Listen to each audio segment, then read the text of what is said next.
SSLC +2 പരീക്ഷാ വിജയികളെ അനുമോദിച്ചു. വിവിധ മേഖലകളിൽ ശ്രദ്ധേയരായവരെയും ആദരിച്ചു. ഓച്ചിറ ക്ലാപ്പന ബ്രദേഴ്സ് ലൈബ്രറിയാണ് ആദരവും അനുമോദനവും സംഘടിപ്പിച്ചത്. ക്ലാപ്പന വരവിള ബ്രദേഴ്സ് ലൈബ്രറിയുടെ നേതൃത്വത്തിലാണ് അവാർഡ് ദാനം സംഘടിപ്പിച്ചത്. SSLC +2 പരീക്ഷകളിൽ ഉന്നത വിജയം നേടിയവരെയാണ് അനുമോദിച്ചത്. ഇതോടൊപ്പം വിവിധ മേഖലകളിൽ ശ്രദ്ധ പതിപ്പിച്ച കർഷകർ ഉൾപ്പെടെയുള്ളവരെ ആദരിച്ചു. Taluk library council secretary V. Vijayakumar പുരസ്കാരദാനം ഉദ്ഘാടനം ചെയ്തു.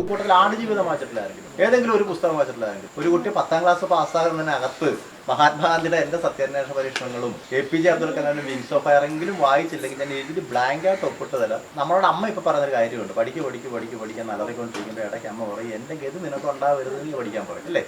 അമ്മയുടെ ഗതികേട് നമുക്ക് മനസ്സിലാവില്ല. അമ്മയുടെ ഗതികേട് അമ്മയും ഇതുപോലെ പഠിച്ചിട്ടുണ്ട്. അപ്പം അമ്മയോട് ആരാകാൻ ആഗ്രഹം എന്ന് ചോദിച്ചാൽ അപ്പം അമ്മ ഡോക്ടർ ആവണം, ടീച്ചർ ആവണം, നേഴ്സ് ആവണം എന്നൊക്കെ പറഞ്ഞു. പഠിച്ച പഠിപ്പ് ഇതൊന്നും നേടാൻ അമ്മയെ സഹായിച്ചിട്ടില്ല. അതാണ് അമ്മയുടെ ഗതികേടെന്ന് നിങ്ങൾക്ക് ഇപ്പം മനസ്സിലാവില്ല. പക്ഷേ ഒരു 10 വർഷം കൂടെ കഴിഞ്ഞാൽ നിങ്ങൾക്ക് മനസ്സിലാവും. ഗോപാലകൃഷ്ണൻ അധ്യക്ഷത വഹിച്ചു. ഷീജ, വിദ്യാധരൻ, ഉണ്ണികൃഷ്ണൻ തുടങ്ങിയവർ പങ്കെടുത്തു. അലങ്കാര മത്സ്യകർഷകനുള്ള കേന്ദ്ര സംസ്ഥാന പുരസ്കാരങ്ങൾ നേടിയ കർഷകൻ യോഗത്തിൽ അനുഭവങ്ങൾ പങ്കുവച്ചു.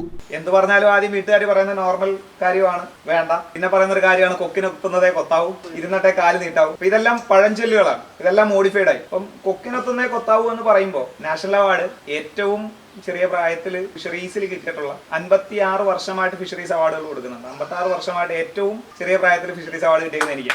അപ്പം അതിന്റെ ഒരു സന്തോഷം. News bureau, Ochira.